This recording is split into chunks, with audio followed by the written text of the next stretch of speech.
Hello everyone, in this video I'm going to show you how to reduce 3D photo motion on Facebook. So for you to be able to do that, you have to open your Facebook account on your phone, then you click at the menu icon. From there you click on the gear button, which is the setting icon. Then from there you scroll down a little under the previous options, and you click on media.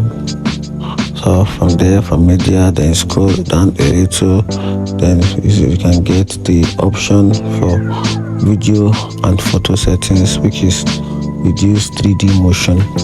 So when you click on this 3D motion, it's going to reduce the 3D effect on your Facebook account, like all this little animation you get, the 3D animations you get, and this actually save more battery rates on your phone whenever you are using the Facebook app.